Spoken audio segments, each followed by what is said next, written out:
ನನ್ನ ಹೆಸರು ಅಮರ್ ದೀಕ್ಷಿತ್. ನಾನು ಪಂಡಿತನಲ್ಲ. ವಾಟ್ಸಪ್ಗಳಲ್ಲಿ ಏನೇನೋ ನೋಡೋದಕ್ಕಿಂತ ನಮಗೆ ತಿಳಿದ ಕೆಲ ವಿಚಾರ ನಿಮ್ಮ ಜೊತೆ ಹಂಚಿಕೊಳ್ಳುತ್ತಿದ್ದೇನೆ ಅಷ್ಟೇ. ನೀವು ನನಗಿಂತ ತಿಳಿದ ವ್ಯಕ್ತಿಗಳು. ನನ್ನ ವಿಚಾರಗಳ ತಪ್ಪಿದ್ದಲ್ಲಿ ಕ್ಷಮಿಸಿ. ಒಂದು ಆಧ್ಯಾತ್ಮಿಕ ಚಿಂತನೆ. ಕೆಲ ಪೌರಾಣಿಕ ಕಥೆಗಳು ನಮ್ಮನ್ನು ಸನ್ಮಾರ್ಗದಲ್ಲಿ ನಡೆಸಲು ನಮ್ಮ ಹಿರಿಯರು ಹೇಳಿದ್ದಾರೆ. ಅವುಗಳನ್ನು ನೋಡೋಣ ಬನ್ನಿ. ಉದಾಹರಣೆಗೆ, ಪರೀಕ್ಷಿತ ಮಹಾರಾಜರ ಶುಕ ಮಹಾಮುನಿಗಳ ಭಾಗವತ ಕಥೆ. ಈ ಕಥೆ ಸಹಜವಾಗಿ ಪುರಾಣಗಳಲ್ಲಿ ಹೇಳಿದಾಗ ನಮ್ಮ ಮಕ್ಕಳಿಗೆ ರುಚಿಸುವುದಿಲ್ಲ. ಅದೇ ಹಳೆಯ ಕಥೆ ಶುಕ ಪರೀಕ್ಷಿತ ಎಷ್ಟು ಸಲ ಕೇಳಬೇಕು, ಬೇಜಾರೋಗುತ್ತದೆ. ಪುರಾಣದವರು ಮತ್ತೆ ಮತ್ತೆ ಅದನ್ನೇ ಹೇಳುತ್ತಾರೆ. ನಮಗೆ ತಿಳಿದಿದ್ದೇ ಅಲ್ಲ, ಮತ್ತೆ ಮತ್ತೆ ಕೇಳುವುದರಿಂದ ಲಾಭವೇನು? ಹೀಗೆಲ್ಲ ಯುವಕರು ವಾದಿಸುವುದುಂಟು. ನಾವು ಅವರಿಗೆ ಆ ಕಥೆಯ ಜೊತೆ ಅದರಲ್ಲಿ ಅಡಗಿರುವ ಆಧ್ಯಾತ್ಮಿಕ ರಹಸ್ಯ ತಿಳಿ ಹೇಳಿದಲ್ಲಿ ಅವರಿಗೆ ಅಚ್ಚರಿ ಜೊತೆ ಜೀವಿಸಲು ಕಲೆ ತಿಳಿದು ಬರುತ್ತದೆ. ಪರೀಕ್ಷಿತ ರಾಜರು ಕಣ್ವ ಋಷಿಗಳ ಕೊರಳಲ್ಲಿ ಹಾವು ಹಾಕಿದಾಗ ಅವರಿಂದ ಶಾಪಗ್ರಸ್ತರಾದ ಪರೀಕ್ಷಿತರು ಶುಕ ಮಹಾಮುನಿಗಳ ಹತ್ತಿರ ಹಿಮಾಲಯಕ್ಕೆ ಹೋಗುತ್ತಾರೆ. ಶುಕ ಮಹಾಮುನಿಗಳು ತಮ್ಮ ವಿವರ ಹೇಳುತ್ತಾರೆ. ನನಗೆ 7 ದಿನದಲ್ಲಿ ತಕ್ಷಕ ಎಂಬ ಸರ್ಪ ಕಡಿದು ಸಾಯುವನೆಂದು ಶಾಪ ಕೊಟ್ಟಿದ್ದಾರೆ ಕಣ್ವರು. ನನಗೆ ಮರಣ ಭಯ ವಿಪರೀತಿಯಾಗಿ ಕಾಡುತ್ತಿದೆ, ಗಾಬರಿಯಾಗುತ್ತಿದೆ. ದಯಮಾಡಿ ನನಗೆ ರಕ್ಷಣೆ ಕೊಡಿ, ಪರಿಹಾರ ಉಪಾಯ ತಿಳಿಸಿ, ನನ್ನನ್ನು ಕಾಪಾಡಿ ಎಂದು ಶೋಕಗ್ರಸ್ತ ಮನಸ್ಸಿನಿಂದ ಪ್ರಾರ್ಥಿಸುತ್ತಾರೆ. ಆಗ ಶುಕ ಮಹಾಮುನಿಗಳು ಆತನಿಗೆ ಸಾಂತ್ವನ ಹೇಳಿ, ನೀನು ನನ್ನ ಆಶ್ರಮದಲ್ಲಿರು, ಭಗವಂತನ ಕಥೆ ಹೇಳುತ್ತೇನೆ, ಭಾಗವತ ಹೇಳುತ್ತೇನೆ, ಭಯಪಡಬೇಡ ಎಂದು ತಿಳಿಸುತ್ತಾರೆ. ಆಗ ಪರೀಕ್ಷಿತ ರಾಜ 7 ದಿನ ಭಾಗವತ ಶ್ರವಣ ಮಾಡುತ್ತಾನೆ. ಆಗ ಪರೀಕ್ಷಿತನಿಗೆ 7ನೇ ದಿನ ಮರಣ ಭಯ ಹೋಗಿಬಿಡುತ್ತದೆ. ಆಗಾತ ಶುಕರಿಗೆ ಹೇಳುತ್ತಾನೆ, ಗುರುಗಳೇ, ನಾನು ನಿಮ್ಮ ಹತ್ತಿರ ಬಂದಾಗ ಶೋಕ ತಪ್ತನಾಗಿ ಬಂದಿದ್ದೆ. ಈ ಭಾಗವತ ಕೇಳಿದ ನಂತರ ನನಗೆ ಮರಣ ಭಯ ಹೋಗಿದೆ. ಬರಲಿ ಆ ತಕ್ಷಕ, ಕಡಿಯಲಿ, ಈ ಶರೀರ ಹೋಗಲಿ. ನಾನು ಆತ್ಮ ಜ್ಯೋತಿ ಸ್ವರೂಪ, ಆತ್ಮಕ್ಕೆ ಮರಣವೇ ಇಲ್ಲ, ನನಗೆ ಮರಣ ಭಯವೂ ಹೋಯಿತು ಎಂದನಂತೆ. ನೋಡಿ, ಭಾಗವತ ಮರಣ ತಪ್ಪಿಸಲಿಲ್ಲ, ಮರಣ ಭಯ ತಪ್ಪಿಸಿತು. ನಮಗೂ ಬೇಕಾದದ್ದು ಅದೇ. ನಾವು ಈ ನಿಟ್ಟಿನಲ್ಲಿ ನಮ್ಮ ಪೌರಾಣಿಕ ಕಥೆಗಳನ್ನು ನೋಡಬೇಕು, ಮಕ್ಕಳಿಗೂ ಹೇಳಬೇಕು. ಯುವಕರಿಗೂ ಇದರೊಳಗಿನ ರಹಸ್ಯ ತಿಳಿಸಿದಲ್ಲಿ, ಅವರಿಗೆ ಜೀವನಕ್ಕೆ ಅಳವಡಿಸಿದಲ್ಲಿ ಜೀವನ ಎಷ್ಟೋ ಸಮಸ್ಯೆಗಳಿಗೆ ಉತ್ತರ ಈ ಕಥೆಗಳಲ್ಲಿ ಸಿಗುತ್ತದೆ. ಮಹಾತ್ಮ ಗಾಂಧೀಜಿಯವರು ತಮಗೇನೇ ಸಮಸ್ಯೆ ಬಂದಲ್ಲಿ ಭಗವದ್ಗೀತೆಯ ಯಾವುದಾದರೂ ಒಂದು ಪೇಜ್ ತೆಗೆದು ಓದುತ್ತಿದ್ದರಂತೆ. ಅವರಿಗೆ ಅದರ ಉತ್ತರ ಸಿಕ್ಕಿಬಿಡುತ್ತಿತ್ತಂತೆ. ನೋಡಿ, ಈ ಪುರಾಣಗಳ ಕಥೆಗಳಲ್ಲಿ ರಹಸ್ಯವು ಎಷ್ಟಾಗಿದೆ. ಇನ್ನೊಂದು ಉದಾಹರಣೆ, ಗಜೇಂದ್ರ ಮೋಕ್ಷದ ಕಥೆ. ಅಡವಿಯಲ್ಲಿ ಒಂದು ದಿನ ಮದಬಂದ ಆನೆ ತನ್ನ ಪರಿವಾರದ ಜೊತೆ ತಿರುಗುತ್ತಾ ಒಂದು ಸರೋವರದ ಕಡೆ ಬಂದು ಶಾಂತವಾಗಿದ್ದ ಸರೋವರಕ್ಕೆ ಕುಟುಂಬ ಸಮೇತ ನುಗ್ಗಿ ಬಹಳ ಗದ್ದಲೆ ಮಾಡಿತು. ಅನೇಕ ಚಿಕ್ಕ ಚಿಕ್ಕ ಜಲಚರಗಳು ಅದರಲ್ಲಿ ನಾಶವಾದವು. ಮದಬಂದ ಆನೆ ತನ್ನ ಹೆಣ್ಣು ಆನೆಗಳನ್ನು ನೋಡಲೆಂದೇ ಮತ್ತಷ್ಟು ಗದ್ದಲ ಮಾಡತೊಡಗಿತು. ಆಗ ಸರೋವರದಲ್ಲಿ ದೊಡ್ಡ ಮೊಸಳೆ ಬಂದು ಗಟ್ಟಿಯಾಗಿ ಆ ಆನೆಯ ಕಾಲನ್ನು ಹಿಡಿಯಿತು.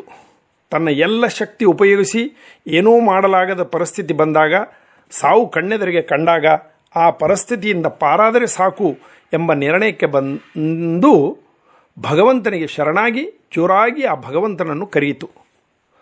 ಸಮರ್ಪಣಾ ಭಾವನೆಯನ್ನು ನೋಡಿ ಭಗವಂತ ಬಂದು ಆನೆಯನ್ನು ರಕ್ಷಿಸನೆಂದು ಪುರಾಣ ಕಥೆಗಳು ಬರುತ್ತವೆ.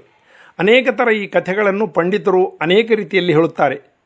ಒಬ್ಬ ಪಂಡಿತರು, ಸಮಾಜ ಚಿಂತಕರ ಈ ಅಭಿಪ್ರಾಯ, ಕಥೆ ಎಷ್ಟರ ಮಟ್ಟಿಗೆ ಸತ್ಯ, ಯಾರು ಹೇಳಿದ್ದು ನಿಜ, ಇದನ್ನು ಪಕ್ಕದಲ್ಲಿಟ್ಟು ಆಲೋಚಿಸೋಣ. ಈ ಕಥೆ ಮನುಷ್ಯನ ಜೀವನಕ್ಕೂ ಹೋಲುತ್ತದೆ. ಮನುಷ್ಯನಿಗೆ ಅಧಿಕಾರ, ಅಂತಸ್ತು, ಸಂಪತ್ತು, ಜನಬಲ ಎಲ್ಲ ಒಂದೇ ಸಲ ಒಟ್ಟಿಗೆ ಕೂಡಿ ಬಂದಾಗ ಇದೇ ಥರ ಆನೆಯ ಮದ ಬರುತ್ತದೆ. ಅದು ಬಹಳ ದಿನ ನಿಲ್ಲುವುದಿಲ್ಲ. ಒಂದು ದಿನ ನಮಗೆ ಭಯಾನಕ ಕ್ಯಾನ್ಸರ್ನಂಥ ರೋಗ, ಆತ್ಮೀಯರ ಆಕಸ್ಮಿಕ ಮರಣ, ಸಂಪತ್ತು ನಷ್ಟಗಳಂಥ ಸಮಸ್ಯೆ ಎದುರಾದಾಗ ಆ ಮನುಷ್ಯ ಕೂಡ ಆನೆಯ ಥರ, ಹೇ ಭಗವಂತ ನನ್ನನ್ನು ಕಾಪಾಡು ಎಂದು ಶರಣಾಗತನಾಗುತ್ತಾನೆ. ಬಹಳ ಸಮಯ ಆಗಿ ಹೋಗಿರುತ್ತದೆ. ಏನೂ ಮಾಡುವ ಸ್ಥಿತಿ ಬಂದೊದಗುತ್ತದೆ. ಆಗ ಭಗವಂತನೇ ಕಾಪಾಡಬೇಕಾಗುತ್ತದೆ. ಸಂಪೂರ್ಣ ಶರಣಾಗತಿ ಒಂದೇ ಆಗ ಕೆಲಸಕ್ಕೆ ಬರುತ್ತದೆ. ಉಳಿದ ನಮ್ಮ ಯಾವ ಐಶ್ವರ್ಯ ಸಂಪತ್ತು ಆಗ ಕೆಲಸಕ್ಕೆ ಬರುವುದಿಲ್ಲ. ಜಗತ್ತಿನ ಶ್ರೀಮಂತರಲ್ಲೊಬ್ಬರಾದ ಆ್ಯಪಲ್ ಸೆಲ್ಫೋನ್ ಕಂಪನಿಯ ಮಾಲೀಕರು ಸ್ಟೀವ್ ಜಾಬ್ಸ್ ಕ್ಯಾನ್ಸರ್ನಿಂದ ಅಕಾಲ ಮರಣದ ಸಮಯದಲ್ಲಿ ಇದೇ ರೀತಿ ವೇದಾಂತದ ವಿಚಾರದ ಪತ್ರ ಬರೆದು ತೀರಿಕೊಂಡರು.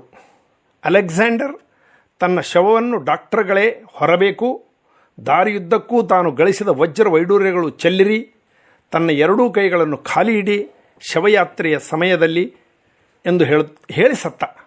ಅದೇ ರೀತಿ ಆತನ ಶವಯಾತ್ರೆ ನಡೆಯಿತು. ಇಂಥ ಧಾರ್ಮಿಕ ಪೌರಾಣಿಕ ಕಥೆಗಳು ಉದ್ದೇಶ ಜನರು ಜಾಗೃತರಾಗಿ ಸನ್ಮಾರ್ಗದಲ್ಲಿ ನಡೆಸುವ ಉದ್ದೇಶದಿಂದ ನಮ್ಮ ಪೂರ್ವಜರು ಮಾಡಿದ್ದಾರೆ. ಈ ಪೌರಾಣಿಕ ಕಥೆಗಳು ಈ ರೀತಿಯ ಸಂದೇಶವನ್ನು ನಾವು ತೆಗೆದುಕೊಂಡು ಮಕ್ಕಳಿಗೂ ಯುವಕರಿಗೂ ಹೇಳಿದಲ್ಲಿ ಉಪಯೋಗವಾಗುತ್ತದೆ. ಭಾಗವತ ಪಾರಾಯಣ, ಅದರಲ್ಲಿ ಗಜೇಂದ್ರ ಮೋಕ್ಷ ಓದಿದಲ್ಲಿ ಮನೆಯಲ್ಲಿ ಶಾಂತಿ ಇರುತ್ತದೆ, ಗಂಡು ಮಗ ಹುಟ್ಟುತ್ತಾನೆ, ಸಂಪತ್ತು ಬರುತ್ತದೆ, ನಿಮ್ಮ ಎಲ್ಲ ಕೆಲಸಗಳು ಆಗುತ್ತವೆ ಎಂಬ ಭ್ರಾಂತಿಯಿಂದ ಹೊರಬರಬೇಕು. ಇವು ಯಾವುವೂ ಆಗುವುದಿಲ್ಲ. ಇದರಿಂದ ಹೊರಬಂದು ನಿಜವಾದ ಅರ್ಥ ತಿಳಿದುಕೊಂಡಾಗ ಜೀವನದಲ್ಲಿ ಅಳವಡಿಸಿ ಆಚರಣೆಯಲ್ಲಿ ತಂದಲ್ಲಿ ಮಾತ್ರ ಲಾಭವಾಗುತ್ತದೆ. ಅದಕ್ಕಾಗಿಯೇ ಶಂಕರ ಭಗವತ್ಪಾದರು ಮಾ ಕುರು ಧನ ಜನ ಯೌವನ ಗರ್ವಂ ಭಜಗೋವಿಂದಂ ಭಜಗೋವಿಂದಂ ಭಜಗೋವಿಂದಂ ಮೂಢಮತೆ ಎಂದು ಹೇಳಿದ್ದು. ಇಂತಹದೇ ಇನ್ನೊಂದು ರಾಮಾಯಣದ ಪ್ರಸಂಗದಲ್ಲಿ ಬರುತ್ತದೆ. ಕಷ್ಟ ಬಡಿತನದಲ್ಲಿ ಕೂಡ ಗಂಡ ಹೆಂಡತಿಯರು ಅನ್ಯೋನ್ಯವಾಗಿ ಬಾಳುವ ರಹಸ್ಯ ಈ ಪ್ರಸಂಗದಲ್ಲಿದೆ ನೋಡಿ. ವನವಾಸದ ಕಾಲದಲ್ಲಿ ಅಡವಿಯಲ್ಲಿ ರಾಮ ಒಂದು ಗಿಡದ ಕೆಳಗೆ ಕುಳಿತಿದ್ದ. ಆಗ ಪಕ್ಕದಲ್ಲಿದ್ದ ಸೀತೆಯನ್ನು ಕರೆದು ರಾಮ ಹೇಳುತ್ತಾನೆ, ಸೀತೆ ನೋಡು, ಗ್ರೀಷ್ಮ ಋತುವಿನಲ್ಲಿ ಎಲ್ಲ ಗಿಡಗಳು ಒಣಗಿ ನಿಂತಿವೆ. ನಾನು ಕುಳಿತ ಗಿಡ ಮಾತ್ರ ಹಚ್ಚು ಹಸರಾಗಿ ಸುಂದರವಾಗಿದೆ. ಕಾರಣವೇನೆಂದರೆ ಈ ಬಳ್ಳಿ, ಹಸಿರು ಬಳ್ಳಿ ಗಿಡದ ತುಂಬ ಹಬ್ಬಿ ಗಿಡವನ್ನೆಲ್ಲ ಹಸಿರಾಗಿಸಿದೆ. ನೋಡು ಈ ಬಳ್ಳಿಯ ಶಕ್ತಿ ಎಂದು ರಾಮ ಹೇಳಿದನಂತೆ. ಬಳ್ಳಿ ಅಂದರೆ ಸೀತೆ ಎಂಬ ಉದ್ದೇಶದಿಂದ, ಮನೆಯಲ್ಲಿ ಹೆಂಡಂದಿರಿಂದಲೇ ಸುಖ ಶಾಂತಿ ಎಂಬ ಉದ್ದೇಶದಿಂದ ರಾಮನದಾಗಿತ್ತು. ಆಗ ತಾಯಿ ಸೀತಾಮಾತೆ, ಇಲ್ಲ ಪ್ರಭುಗಳೇ, ಬಳ್ಳಿಯದು ಏನೂ ಮಹತ್ವ ಇಲ್ಲ. ಆ ಗಿಡ ಗಟ್ಟಿಯಾಗಿ ನಿಂತದ್ದಕ್ಕೆ ಬಳ್ಳಿಗೆ ಆ ಆಶ್ರಯ ಸಿಕ್ಕು ಗಿಡವನ್ನು ಹಸಿರಾಗಿಸಲು ಸಾಧ್ಯವಾಯಿತು. ಗಿಡ ಗಟ್ಟಿಯಾಗಿ ನಿಲ್ಲದಿದ್ದರೆ ಬಳ್ಳಿಯು ಬಿದ್ದು ಒಣಗಿ ಹೋಗುತ್ತಿತ್ತು.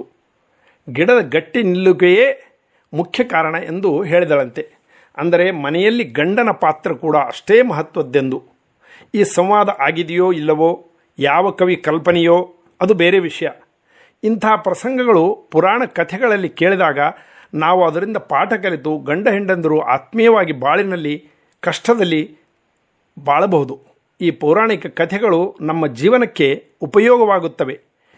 ಬರೀ ಪಾರಾಯಣ ಮಾಡಿ, ದೀಪ ಆರತಿ ಮಾಡಿ, ಪುಟಾಣಿ ಸಕ್ಕರೆ ನೈವೇದ್ಯ ಮಾಡಿ, ಪ್ರಸಾದ ಹಂಚಿ ರಾಮಾಯಣದ ಪುಸ್ತಕಕ್ಕೆ ಪೂಜಿಸಿದಲ್ಲಿ ಲಾಭವೇನೂ ಆಗುವುದಿಲ್ಲ.